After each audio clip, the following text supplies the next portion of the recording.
Hello there, this is David, and we got a new topic today. Usually you see me running Husqvarna. There's my 550 back there.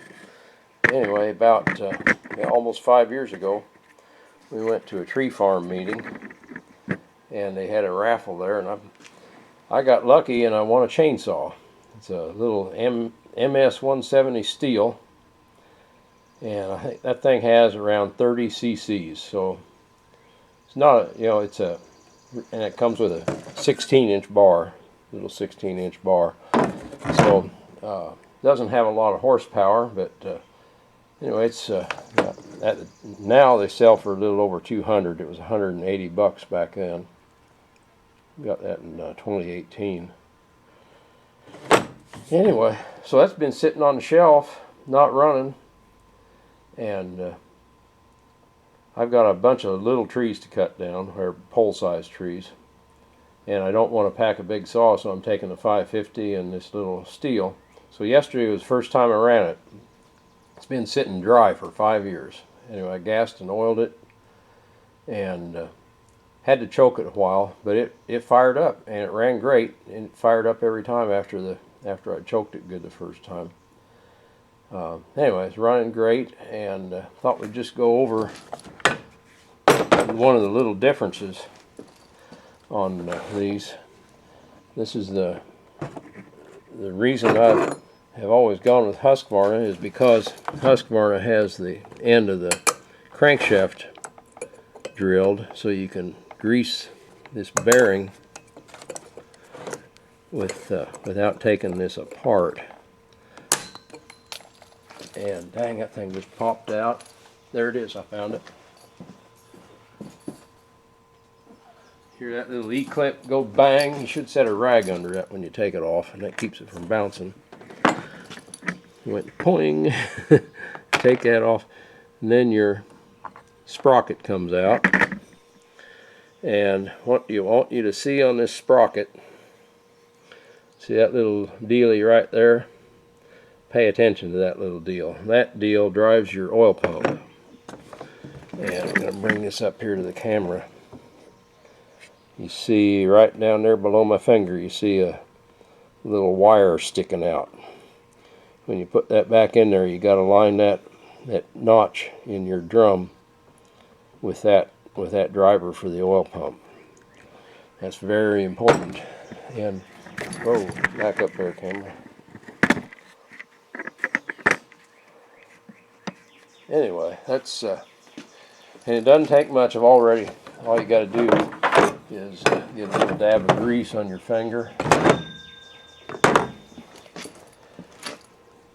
Get a little dab of grease on your finger, and put it on that clutch bearing. If you want to, you can put a little bit inside the bushing there, and then line that notch up.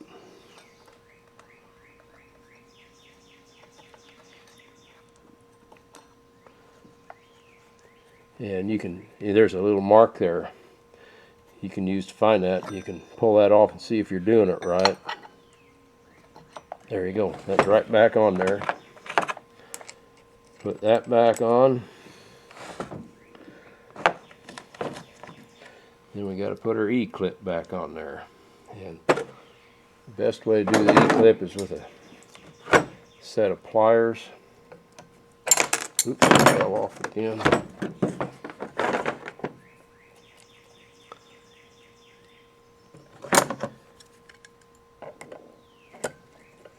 Come on, stay on there. It's hard to do one-handed when you're running a camera like that. There we go. Snap that on with a set of pliers, and we're ready to put the bar back on and the chain, and put a half a pint of fuel in it and some oil. It's ready to go again. These bars that come with Stihl do not have a way to grease that bearing on the end. We ran it yesterday with the bar that way, so today we're going to put it back on upside down. Running it, what I was having trouble with, of course I've got arthritis pretty bad in my right hand now, what I was noticing was you go to pull the trigger, you got to have that you got to have your safety interlock squeezed down all the way. When I'm out there, if I don't get that squeezed down right, you can't. I was having trouble getting the trigger to pull. Now it seems to work perfectly. But when you're, it will bore through a tree just fine. And then when you're cutting out the back, 30 cc's doesn't have a lot of power. And you want to remember, don't dog your chainsaw down. If it's, you can on a small displacement saw, you can pull that motor down. Let the motor run. Let the motor run. It'll throw the chips.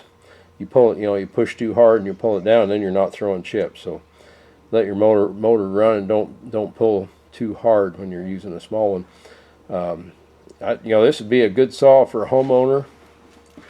I think the reason they have such a small fuel tank on them is because they don't want homeowners using them, putting them away with a tank of fuel that's going to go sour, and they're more likely to use that out and run it dry. You can run it dry and even put 2-cycle oil in there and choke it and pull that into the carburetor to keep things good. But hey, 5 years and it ran, it's fired right up, so that's a pretty good deal. So anyway, I'm going to put my bar back on and get back to work. So thank you very much for watching.